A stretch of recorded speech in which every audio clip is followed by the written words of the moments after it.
Hello friends, welcome to my YouTube channel Shiv study of law.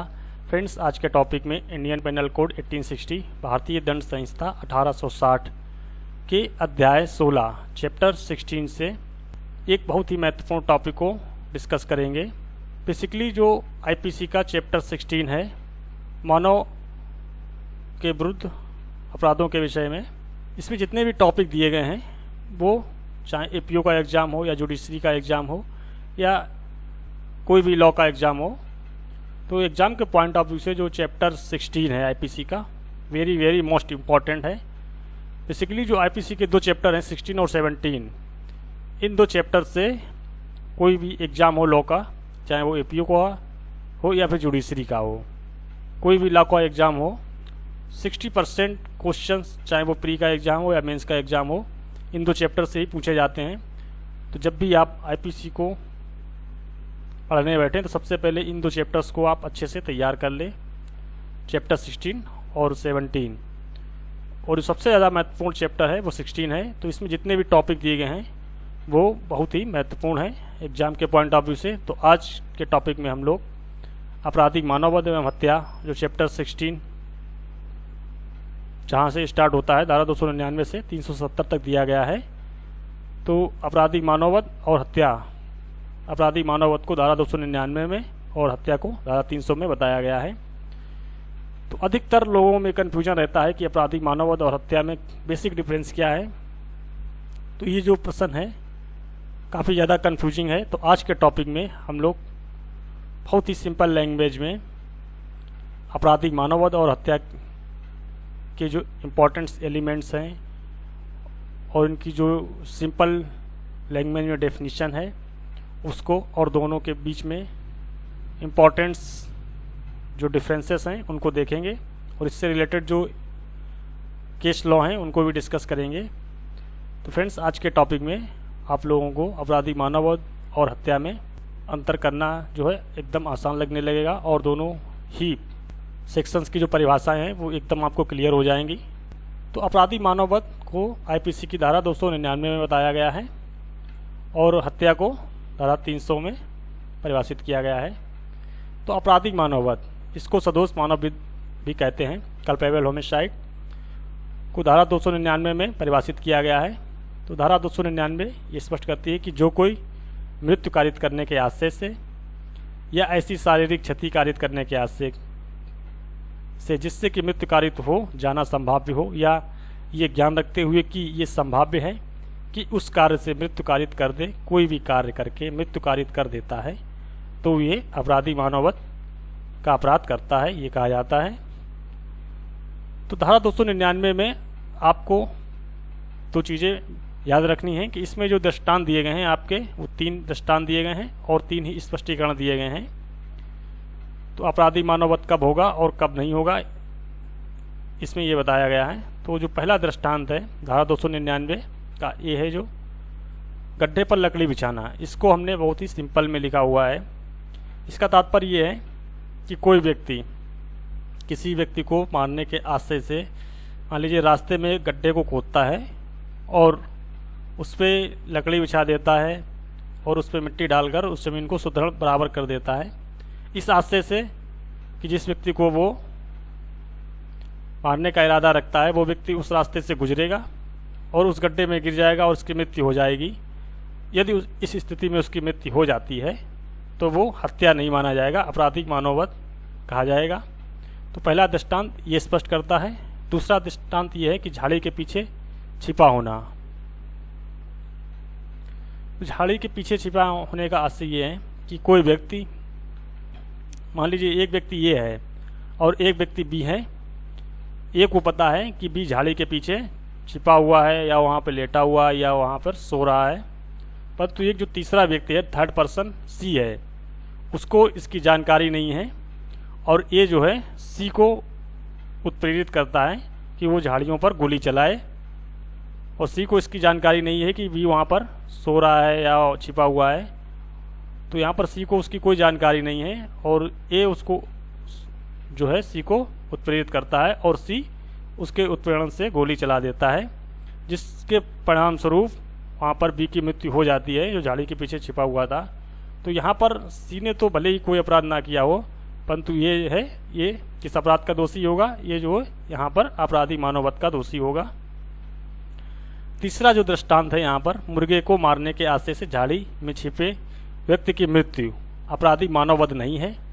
यहाँ पर ये चीज़ आपको ध्यान देने योग्य है कि कोई व्यक्ति जो मुर्गे को मारने के आशय से और जो झाड़ी में पीछे छिपे हुए व्यक्ति की मृत्यु यदि हो जाती है तो अपराधी मानववध की कोटि में नहीं आएगा।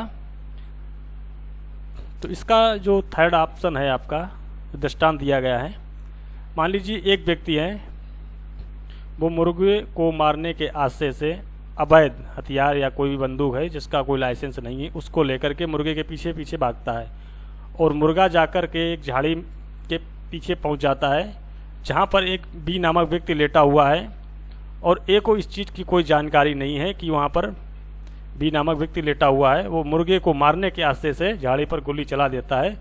गोली मुर्गे को ना लग करके जो व्यक्ति वहां पर लेटा हुआ है बी नामक, उसको गोली लग जाती है। तो यहाँ पर ए का जो आशय था वो मुर्गे को मारने का था, ना कि बी को मारने का था। तो यहाँ पर ए ने भले ही अवैध हथियार के अंतर्गत आयुध अधिनियम के अंतर्गत अपराध किया हो, परंतु उसने बी का आपराधिक मानववध नहीं किया है, बी की हत्या नहीं की है। तो यहाँ पर जो ए है वो बी के आपराधिक मानववध का दोषी नहीं होगा। तो यहाँ पर आपराधिक मानववध नहीं होगा क्योंकि उसका जो मेन मोटिव आशय था वो मुर्गे को मारने का था, ना कि बी को मारने का था। तो इसके जो 3 स्पष्टीकरण दिए गए हैं धारा 299 के, पहला है कि शारीरिक क्षति कारित करने के आशय से मृत्यु जो कि विकार या अंग शिथिल से ग्रस्त है तो आपराधिक मानववध की कोटि में आएगा। कोई व्यक्ति जो इस तरीके से शारीरिक रूप से ग्रस्त है या उसका कोई ऐसा अंग या शिथिल जो है किसी विकार से ग्रस्त है, यदि कोई व्यक्ति जानते हुए उस स्थान पर जहां पर जिस चीज़ से वो ग्रसित है प्रहार करता है और उससे उस व्यक्ति की मृत्यु हो जाती है तो वो आपराधिक मानववध की कोटि में आएगा। दूसरा जो स्पष्टीकरण है, शारीरिक क्षति से मृत्यु कारित की गई हो, उचित और कौशलपूर्ण चिकित्सा से मृत्यु रोकी जा सकती थी परंतु नहीं रोकी गई है तो भी आपराधिक मानववध है। तीसरा जो दिया गया है कि माँ के उदर में यानी माँ के गर्भ में शिशु की मृत्यु कारित करना आपराधिक मानववध नहीं है, किंतु जीवित शिशु की मृत्यु कारित करना आपराधिक मानववध है, भले ही शिशु ने श्वास ना ली हो, उसका कोई भी अंग बाहर निकल आया हो।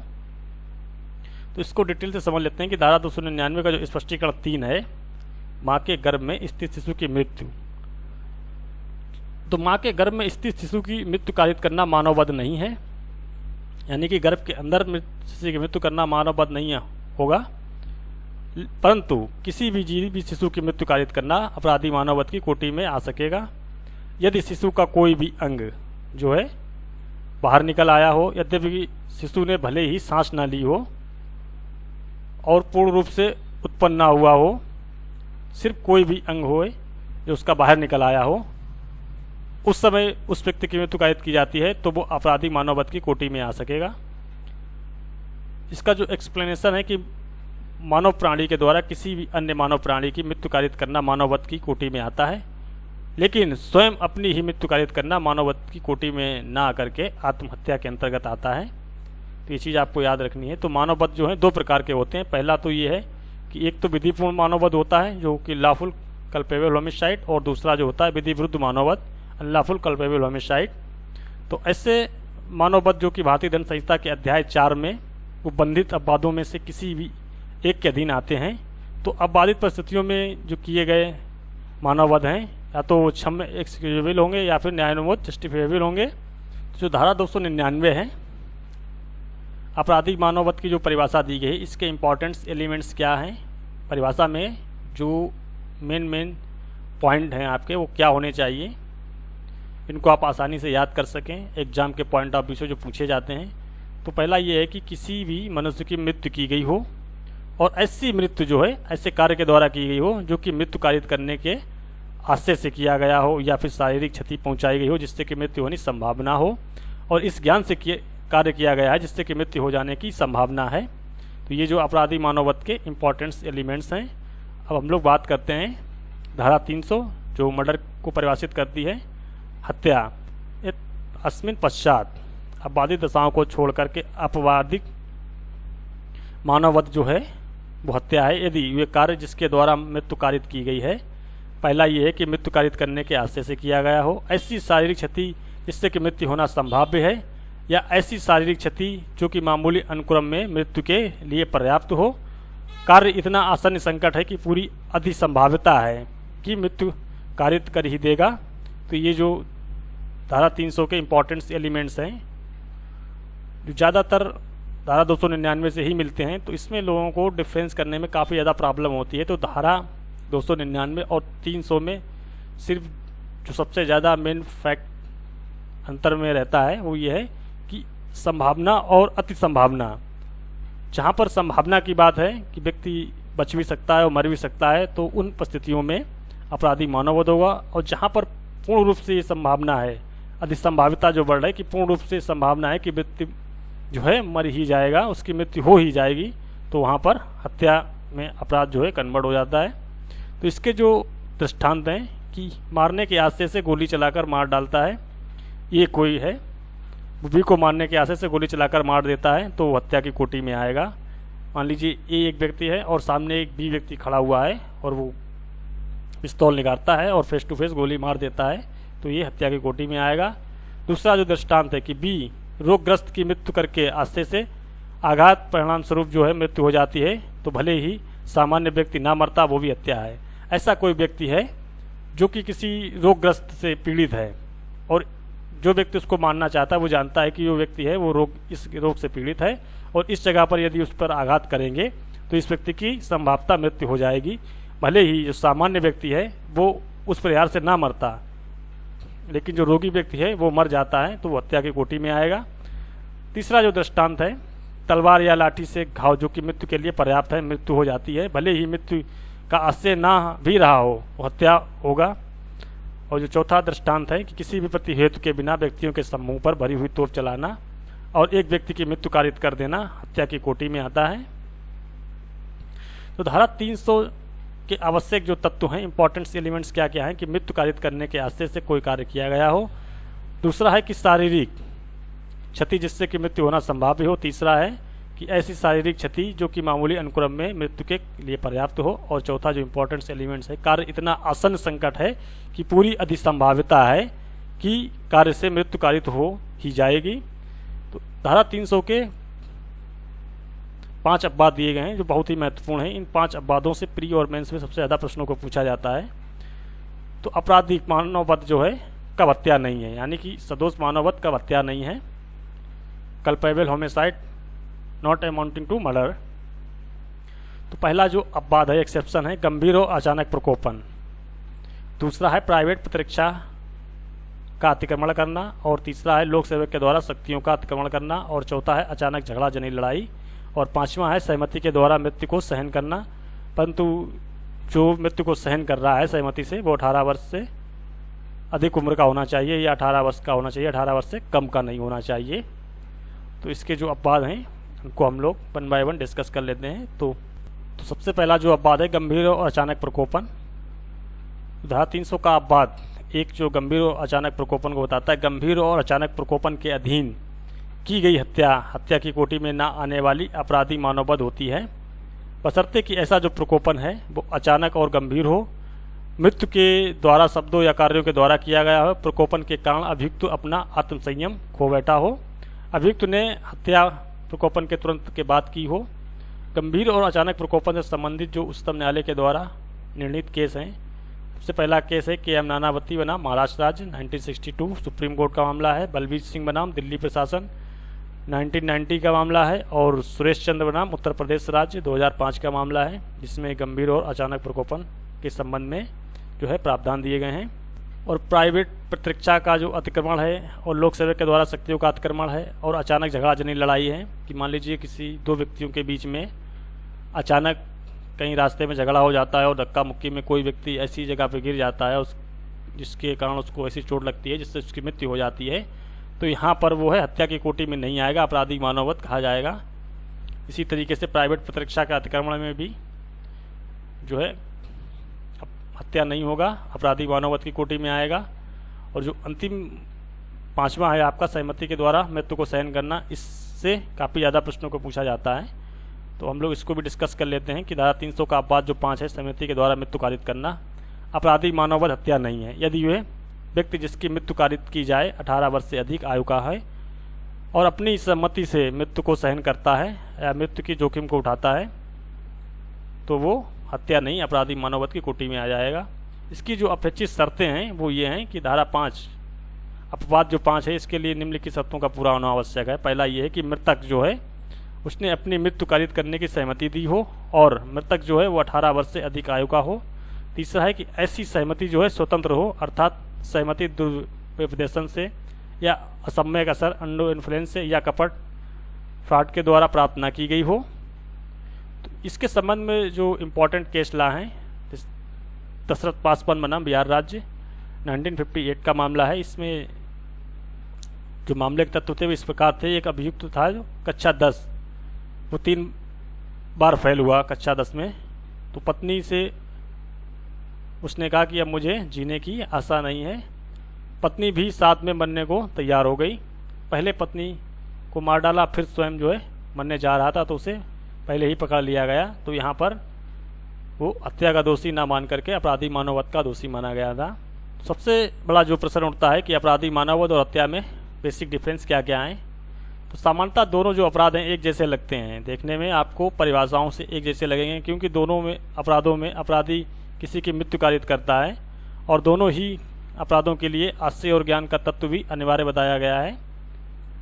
और दोनों में अंतर सिर्फ इतना है, जो मेन बेसिक डिफरेंस है कि अपराधी मानववध एवं में आश्रय एवं ज्ञान की मात्रा कम है और हत्या में जो आपराधिक आश्रय एवं ज्ञान की मात्रा वो अधिक होती है, जिससे कि हमने आपको बताया कि संभाव्यता का ज्ञान और अधिसंभाव्यता का ज्ञान।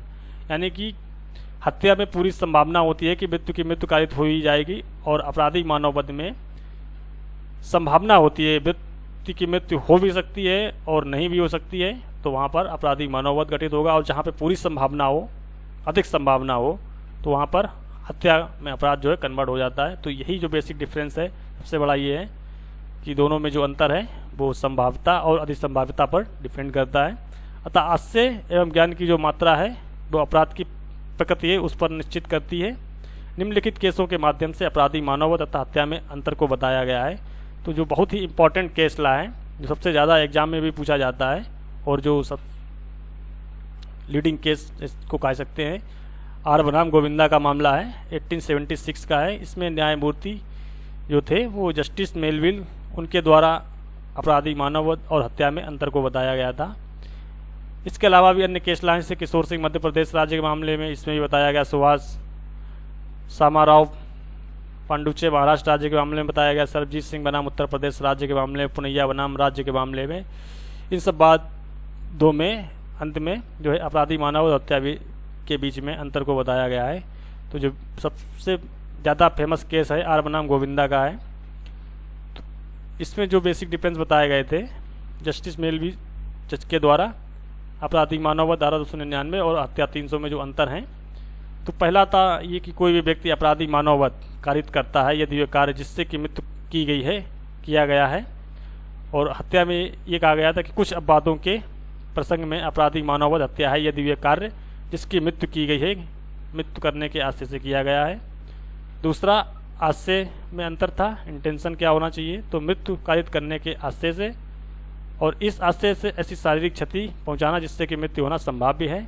और हत्या में मृत्यु कारित करने के आशय से इस आशय से ऐसे शारीरिक क्षति पहुंचाना जिससे के बारे में अपराधकर्ता ये जानता हो कि ऐसी चोट से उस व्यक्ति की मृत्यु हो जाना संभाव्य है या जिससे ऐसी चोट पहुंचाई गई है, इस आशय से किसी भी व्यक्ति को ऐसी चोट या शारीरिक चोट पहुंचाता है जो कि प्रकृति के मामूली अनुक्रम में मृत्यु के लिए पर्याप्त है। तीसरा जो बेसिक डिफरेंस बताया गया था नॉलेज ज्ञान के बारे में, इस ज्ञान से कार्य करना कि जिससे मृत्यु होना संभाव्य हो, और हत्या में इस ज्ञान से कार्य करना कि यह कार्य इतना अधिक संकटपूर्ण है कि उससे मृत्यु होने की पूर्ण संभाव्यता है। ऐसी शारीरिक चोट जिससे कि मृत्यु होना संभव है तो वो हत्या की कोटि में आएगा। तो अपराधी मानववध जो है वो एक जाति है और हत्या उसकी उपजाति है। अपराधी मानववध में जो दंड है वो आजीवन कारावास का दिया जाता है। मृत्यु की संभावना कम होती है, जबकि हत्या है उसमें फांसी की सज़ा, मृत्युदंड दी जाती है और मृत्युदंड की जो है पूर्ण संभावना रहती है। तो जो बेसिक डिफरेंस हैं दोनों में, वो सबसे जो पहला मेन डिफरेंस है वो ये है कि संभाव्यता और अधिसंभाव्यता। एक यानी अपराधी मानववध में कम संभावना और हत्या में अधिक संभावना। और जो दूसरा है डिस्कशन रहता है कि दोनों में पनिशमेंट में काफ़ी डिफरेंस है कि अपराधी मानववध में व्यक्ति को जो है आजीवन कारावास ही दिया जाता है, उसकी जो है लाइफ तो सेफ रहती ही रहती है, परंतु हत्या में व्यक्ति को मृत्युदंड का सज़ा दी जाती है, जिसमें उसको लाइफ को ही डिस्ट्रॉय कर दिया जाता है। तो ये जो बेसिक डिफरेंस हैं अपराधी मानववध और हत्या में अंतर। तो आज के टॉपिक में फ्रेंड्स हम लोगों ने धारा 299 और 300 में अपराधी मानववध और हत्या में क्या क्या अंतर हैं और इसके जो इम्पोर्टेंस एलिमेंट्स क्या हैं और दोनों में बेसिक डिफरेंस क्या क्या हैं, तो इन सबको हमने 1 बाय 1 डिस्कस किया। तो फ्रेंड्स उम्मीद करता हूं कि आज का जो टॉपिक है वो एपीओ, जुडिशरी और अदर्स जो लॉ के एग्ज़ाम हैं उनके पॉइंट ऑफ व्यू से काफ़ी हेल्पफुल साबित होगा। तो इसी तरीके के वीडियो पाने के लिए आप जुड़े रहें अपने favourite YouTube channel civil study of law से।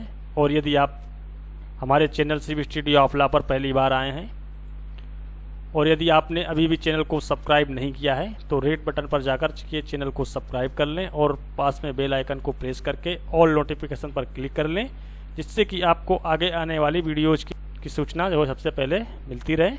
तो फ्रेंड्स जो आज के टॉपिक में डिस्कस किया गया है, और इससे पहले एक टॉपिक में हम डिस्कस कर चुके हैं बलवा और दंगा, और एक टॉपिक में डिस्कस कर चुके हैं रेप से संबंधित। तो इन सभी की जो PDF है आपको नीचे वीडियो के डिस्क्रिप्शन बॉक्स में मिल जाएगी, वहाँ पर जाकर के आप उसको आसानी से डाउनलोड करके ऑफलाइन स्टडी भी कर सकते हैं। तो फ्रेंड्स मिलते हैं आप लोगों से नेक्स्ट टॉपिक में, तब तक के लिए bye bye and take care. जय हिंद, जय भारत।